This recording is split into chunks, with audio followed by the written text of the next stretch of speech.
The rain came down that night like it was sent to wash away sins. Ogbonna stood by the cracked window of his father's old house in Aba, watching the city breathe in its sleepless chaos. The Danfo horns had grown faint. Even the pepper soup joint Nyanko market had closed early, something that rarely happened. His father, Chief Mbakwe, had been buried 2 weeks ago in Amuzi village, yet his presence lingered like the scent of native chalk and bitter leaf on an old cloth. What Ogbonna hadn't told anyone, not his younger sister Neka, not even his wife Chidinma, was that on the night of the burial, an old man he'd never met before leaned over during the village wake and whispered, "You think you buried a man. But what you buried was a vault." A vault. The man disappeared into the shadows, never to be seen again. But it was that sentence that pulled Ogbonna back to the village tonight, long after he had vowed never to return. Amuzi was quiet when Ogbonna arrived, too quiet. The kind of quiet that made goats whisper and trees eavesdrop. He didn't tell anyone he was coming. He simply came with a shovel, a lantern, and a growing itch of unanswered questions. The compound was dry, but the graveyard behind the house, where only the Mbakwe men were buried, was soaked with red earth. His father's grave had cracked. Not wide. Just enough. Enough to make a man wonder if it was the rain or something else. Ogbonna's hands trembled as he dug, not because of fear of the dead, but because of what the living might have hidden beneath them. He dug for 1 hour. Then the shovel hit something. Wood. No. Iron. He wiped the mud. A small, rusted trunk, locked. Not buried with a casket, but beside it. Like something someone wanted close, but never meant to be found. He carried it inside. His hands bled. His heart raced. He opened it with a stone. Inside were 3 things. A faded photograph of a young girl, her eyes hauntingly familiar. A deed to a piece of land in Port Harcourt, signed in his father's name, but not with his father's handwriting. And a letter, addressed to Ogbonna Mbakwe. "My son, if you are reading this, then I have failed you. This family was built on secrets. The land you walk on was stolen. And the blood that built our house was never ours to keep." The letter spoke of a woman named Ifunanya, his father's first love, who vanished the year Ogbonna was born. She was pregnant. She was disowned. She was forgotten. Or so Ogbonna had believed. The photograph was hers. And the child might have been his sister. Ogbonna's hands shook. Was this real? Could his father have hidden an entire daughter from the world? But the most damning part of the letter came in the final lines. "Ifunanya's child may one day find you. If she does, protect her. Because I couldn't. And because the people who came after her still want what she carries." What could a girl abandoned decades ago still be carrying? Unless she was never really gone.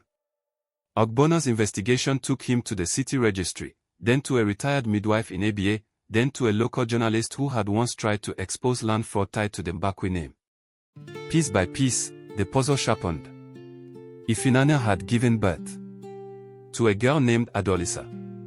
Ada had grown up in Enugu with a single mother and questions that never found answers.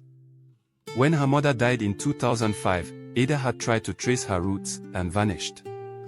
But someone remembered her, a street fruit seller at Ogbit Market who said she met the woman with a scar on her neck looking for the Mbakwe name. That was 6 years ago.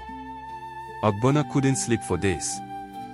Then one day, at a women's empowerment outreach in a small community in Rivers State, he saw her organizing widows, leading a literacy program, wearing a scarf that hid the scar. Adaolisa. She didn't know him. But he knew her. And when he introduced himself, she froze like a deer before headlights. "Your Mbakwe's son." Yes. She didn't smile. She didn't cry. She just whispered. "Then you should know. People tried to kill me for that name." Adaolisa had documents. Copies her mother hid. Records that proved the land in Port Harcourt wasn't just valuable, it was part of an oil zone. Her grandfather had been tricked out of it, and the Mbakwe family, Ogbonna's father included, had been the final beneficiaries. not by theft, but by silence. That silence cost Ifunanya everything. And now, Adaolisa was being hunted, not by killers with knives, but by lawyers, thugs, and men in Ogbonna who threatened her with lawsuits, surveillance, and disappearances. All for something she never asked for, a truth. Ogbonna felt shame for the first time, not because of what he did, but because of what he never questioned. He gave her the letter. She read it once. Then she burned it. He knew, she said. He knew, and he still let me suffer. But Ogbonna made her a promise. He'd go back to the land. He'd reclaim it, and split it in her name.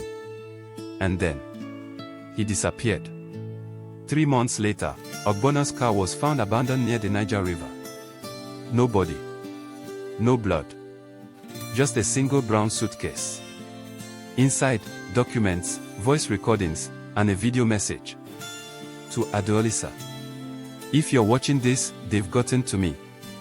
But you must finish this. They will tell you to keep quiet. That the past is gone.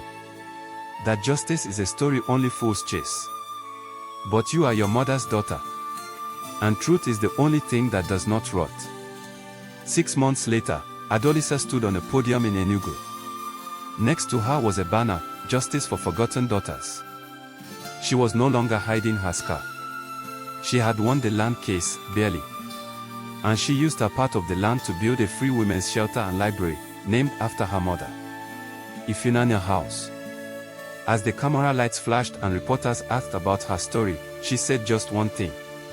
My name is Ogbonna Mbakwe. And I am what they tried to bury.